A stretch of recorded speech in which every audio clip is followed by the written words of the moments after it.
안녕하십니까. 신의기대 국방TV 시큐리티 뉴스입니다. 자, 오늘도 아주 중요한 안보 그리고 우리 주변 국제정세 알려드리도록 하겠습니다. 그리고 우크라이나 상황까지 알려드리겠는데요. 여러분들 많이 보도를 통해서 보셨을 겁니다. 미국이 B-1B 폭격기를 동원해서 그리고 스텔스 전투기 패키지를 동원해서 북한 그리고 중국을 압박하는 무력 시위를 했는데 북한 외무성 대변인 담화로 초강력 대응하겠다라고 반박하고 나섰죠. 어떤 상황인지. 자, 그런데 여기에 콜사인, B-1B 폭격기 콜사인이 있는데 여기에 미국의 의지가 담겨 있는데 북한 그 콜사인 보면 정말 분노하지 않을 수 없는 콜사인입니다. 그 콜사인의 의지를 다 담아놨어요. 어떤 건지 보도록 하겠고. 야, 그런데 중국 지금 큰일 났네요. 중국 나라 망하게 될지도 모르겠습니다. 어떤 내용인지 보도록 하겠습니다. 그리고 우크라이나에서 지금 전쟁 1주년 다 돼가는데 그 1주년쯤 해서 러시아가 최대 규모의 공세를 준비하고 있다라는 소식이 나왔는데 보도록 하겠습니다. 신의균의 국방TV 구독, 알림, 좋아요 눌러주십시오. 로이드 오스틴 미 국방장관의 방한 직후 미국이 B-1B 폭격기를 한국에 전개시켜 연합훈련을 실시했습니다. 사상 최초로 스텔스 스트라이크 패키지가 구성되어 서해에서 북한과 중국을 겨냥한 고강도 무력 시위가 실시되었습니다. 한미 양국이 2월 1일 미 본토에서 전개된 B-1B 폭격기 2대와 일본 오키나와 가다나에서 지원 온 F-22 전투기 2대, 일본 이와쿠니에서 전개되어 온 F-35B와 우리 공군의 F-35A 등 스텔스 항공기들로만 구성된 스텔스 스트라이크 패키지를 구성해 서해에서 연합훈련을 실시했습니다. 이번 훈련은 사우스다코타주 엘스워스 공군기지에 주둔하는 제37 원정 폭격 비행대 소속 B-1B 폭격기 가운데 인도태평양 폭격기 태스크포스 임무를 받아 1월 31일부로 괌에 전개한 4대 중 2대가 참가했습니다. 콜사인으로 BULB-11, BULB-12, 즉 Verve 11, Verve 12를 사용하고 한반도 인근에 등장한 B-1B 폭격기 2대는 제주 남방 상공에서 공중급유를 받고 오키나와와 혼슈에서 각각 출격한 미 공군의 F-22 랩터 전투기, 미 해병대의 F-35B 라이트닝 II 전투기와 합류해 서해로 진입한 뒤 우리 공군의 F-35와 합류했습니다. B-1B 폭격기는 일반 전투기와는 비교할 수 없을 정도로 거대한 길이 44m, 폭 41m의 대형 폭격기지만 스텔스 설계가 적용되어 F-15 전투기 정도에 불과한 10제곱미터의 레이더 반사 면적을 갖는데요. 이 정도 레이더 반사 면적으로는 북한이 보유한 장거리 레이더로 원거리 탐지가 어려워 이 폭격기가 서해에 진입한 것만으로도 북한에게는 대단히 큰 위협이 됩니다. 이 폭격기는 사거리 960km의 제즘-ER 스텔스 순항미사일을 최대 24발 탑재할 수 있는데요. 미사일의 사거리가 길기 때문에 군산 인근 상공까지만 진입해 미사일을 발사하더라도 북한 전역은 물론 베이징까지 타격할 수 있습니다. 미국이 B-1B 폭격기와 스텔스 전투기들을 묶어 서해 깊숙이 진입시키는 무력 시위를 실시한 것은 극히 이례적인 일인데요. 폭격기와 스텔스 전투기의 전개 빈도를 높이는 작업과 함께 동북아시아 지역에 레피드 드래곤 배치를 확대해서 상시 고강도 무력 시위가 가능한 환경을 조성하는 작업도 이루어져야 하겠습니다. 자, 이 사진을 공개했죠. B-1B 폭격기 2대, 그리고 F-22 2대, 그리고 이제 한국 공군의 F-35 2대, 이렇게 식으로 사진을 공개했습니다. 자, 그런데 이 폭격기의 콜사인이 Verve 11, 12.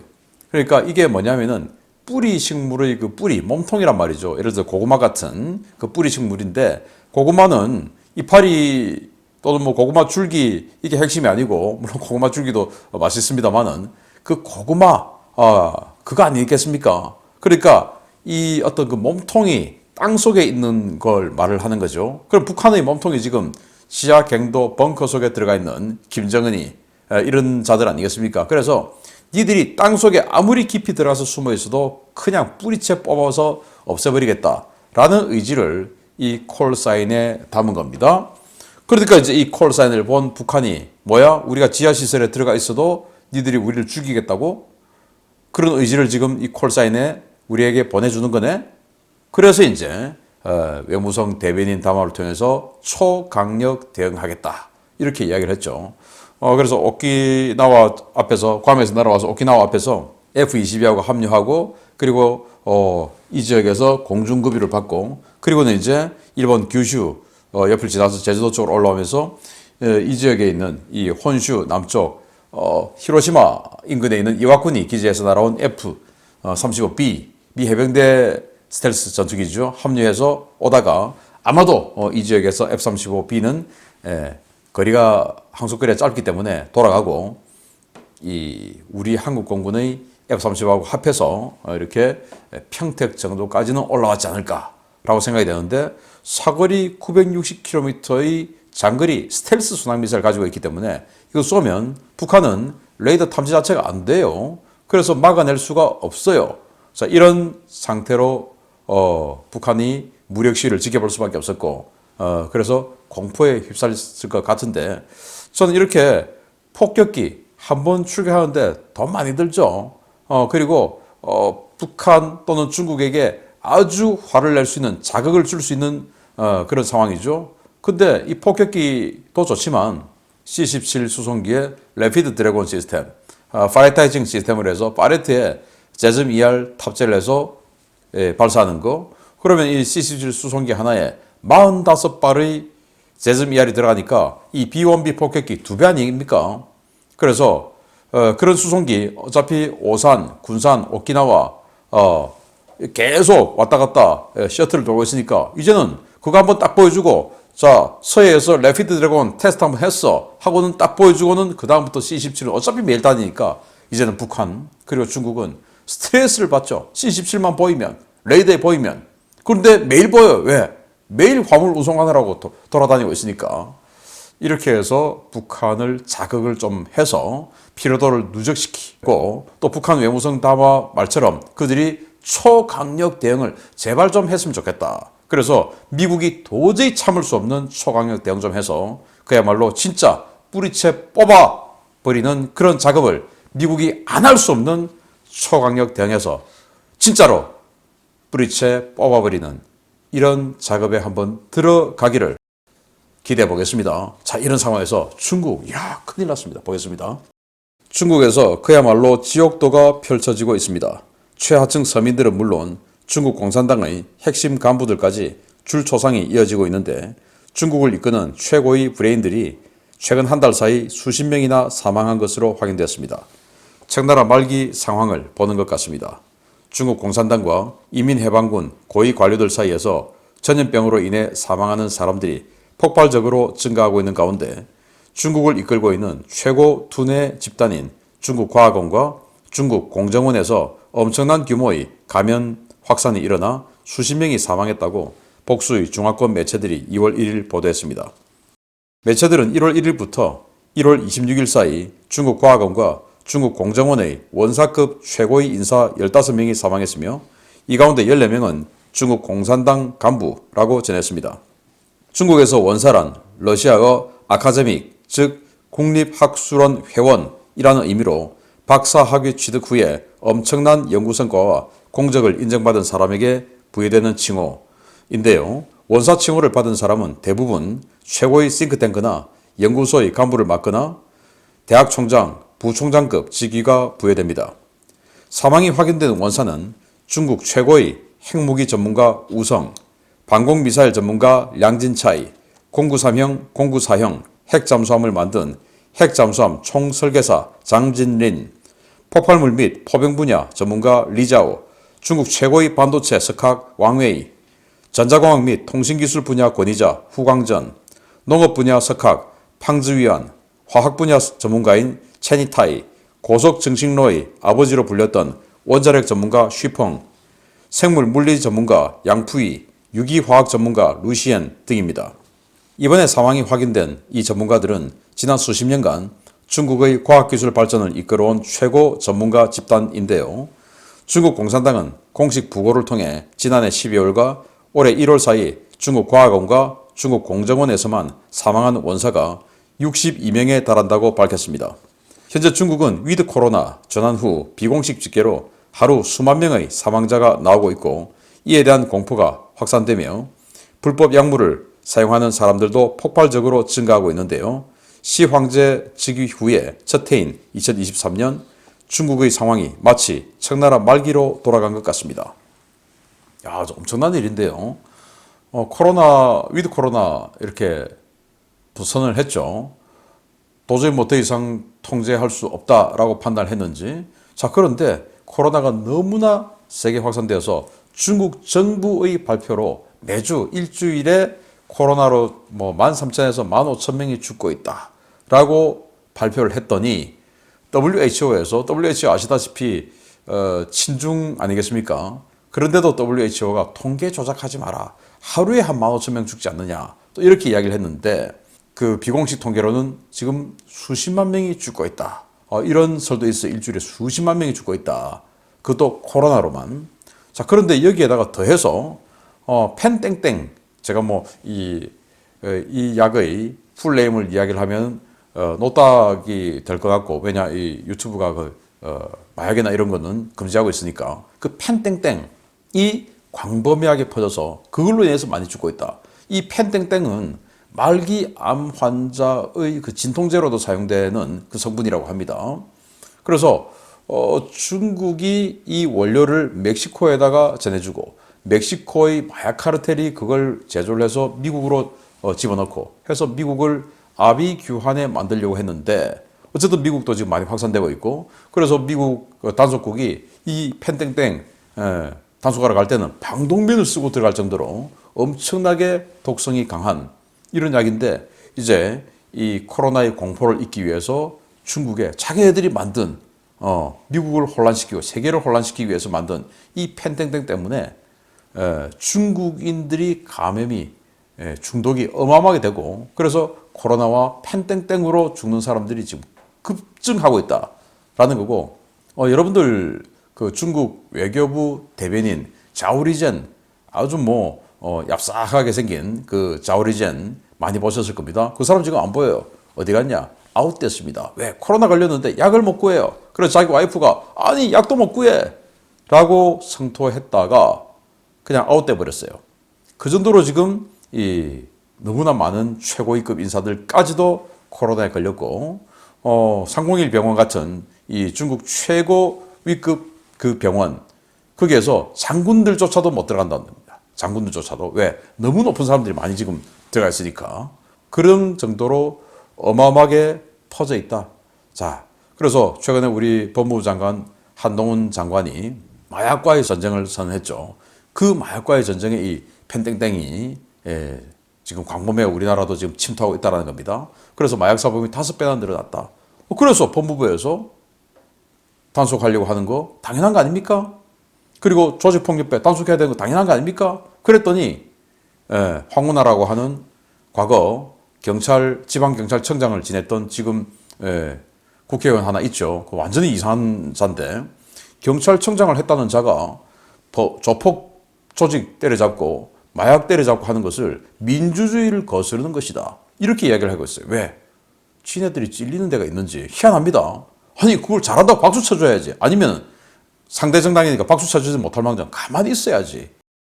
치안기관 수장 출신이었으면 그게 자기의 양심 아니겠습니까? 그런데 지금 민주주의를 거스르는 짓이다. 조폭 잡는 게 민주주의 거스르고 마약 잡는 게 거스르는 겁니까? 희한하죠. 왜냐? 그렇게 가다가 그쪽으로 종착점에 만날까 봐 지금 그러는 거 아니겠습니까? 어디로 종착점에 만나는 거 다 아시죠? 자, 그런데 어쨌든 다시 중국으로 돌아가서 1850년경에 중국에 흑사병이 창궐했죠. 청나라 때.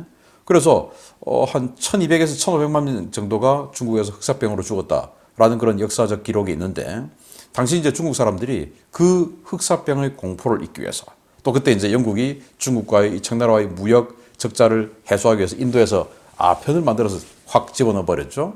그래서 흑사병의 공포를 잊기 위해서 아편을 그냥 당시 청나라인들이 어마어마하게 중독이 되어버렸고 그로 인해서 이제 아편 전쟁 벌어지고 결국 그로 인해서 청나라가 망하는 단초가 되었는데 지금 상황이 이 당시 흑사병의 공포를 잊기 위해서 아편, 또 지금은 코로나의 공포를 잊기 위한 펜땡땡, 흡사한 상황이 아니냐. 그래서 거의 말기 상황이 아니냐라는 생각이 드는데 여러분들 어떤 생각이 드십니까? 부디 그렇게 역사의 수레바퀴가 그대로 돌아가기를 한번 기대해 볼까요? 세 번째입니다. 공식적으로는 2차 동원령을 발표한 바 없는 러시아가 이미 동원을 진행하고 있다는 오신트 첩보가 사실인 것으로 보입니다. 러시아가 전국적으로 엄청난 인원을 끌어모으고 있으며 개전 1주년인 2월 24일에 맞추어 50만 명을 총동원한 총공세에 나설 것이라는 소식입니다. 러시아는 조국 수호자의 날인 2월 23일과 우크라이나 침공 1주년인 2월 24일을 기념하기 위해 대공세를 준비하고 있으며 이번 대공세에 투입될 병력은 최소 50만 명에 달한다고 올렉시 레즈니코프 우크라이나 국방장관이 현지 시각 2월 2일 밝혔습니다. 레즈니코프 장관은 영국 BBC 방송과 프랑스 BFM 방송이 마련한 기자 간담회에서 러시아는 공식적으로 지난해 가을부터 동원한 30만 명을 투입하겠다고 밝혔지만 우리가 파악한 병력 규모는 훨씬 더 크다라고 밝혔습니다. 그는 러시아는 2월 23일과 2월 24일이라는 상징적인 날짜에 맞추어 우크라이나 동부 지역에서 사상 최대 규모의 대공세에 나설 것이며 여기에 투입되는 병력 규모는 50만 명에 달할 것이다 라고 경고했습니다. 이와 관련해 미국 전쟁연구소 ISW는 1월 31일 정례 전황 브리핑에서 러시아는 결정적인 작전에 대비해 대대적인 공격을 감행할 것이다 라고 내다봤는데요. 실제로 러시아는 우크라이나 현지 시각으로 2월 1일 새벽부터 제76 근위 공중 강습 사단을 필두로 한 공세 병력을 크레미나 방면에 투입해 대대적인 공세 작전을 펴기 시작했습니다. 우크라이나 군사정보국은 현재 러시아군의 가용 병력은 최대 32만 명, 추후 동원을 통해 근시일 내에 추가 투입할 수 있는 병력은 15에서 25만 명 규모라고 보고 있는데요. 러시아는 추가 병력 동원을 위해 전국적으로 대대적인 비밀 동원 작업을 서두르고 있습니다. 러시아는 우크라이나군이 서방제 전차와 장갑차를 인수해 대공세를 펼 수 있는 2월 말 3월 초 이전에 돈바스 전역을 석권하는 것을 목표로 이번 공세에 나서려는 것으로 보이는데요. 전차와 장갑차가 매우 부족한 상황에서 인력 위주로 이어지는 이번 공세로 과연 얼마나 많은 러시아 청년들이 죽어나갈지 우려가 커지고 있습니다. 네, 지금 현재 우크라이나 정보국이 파악하기로 러시아가 동원할 수 있는 최대 인원이 한 32만 명, 그리고 지금 동원 중에 있으니까 이 중에서 한 15에서 25만 명, 그리고 평균적으로 한 20만 명을 동원해서 이 2월 24일 개전 1주년쯤에서 대공세에 나설 것이다. 그래서 서방제 무기가 대규모로 들어오기 전에 전선을 어느 정도 확장해서 이 휴전 협상에 나설 계획이다. 그 휴전 협상 계획은 바로 이 선이다. 이제 크림반도는 절대 뺏기지 않는 거. 그리고는 이제 루한스크, 도네츠크, 자포리자, 헤르손 이렇게 있는데 헤르손 같은 경우에는 전체 다 점령했다가 지금 이제 강 남쪽으로 이렇게 밀려왔죠.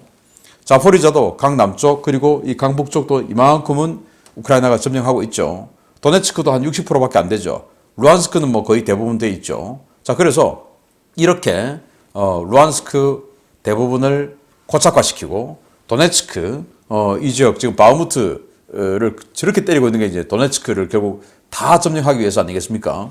그래서 도네츠크 남은 한 40%를 추가 점령하고 대공세를 해서 자포리자 북쪽으로 밀어붙이고 헤르손 다시 강을 건너고 이렇게 해서 이 4개 주를 다시 확보한 이후에 그리고는 이제 휴전 협상에 들어가서 이걸로 전쟁을 끝낸다. 이 목표다라는 거예요.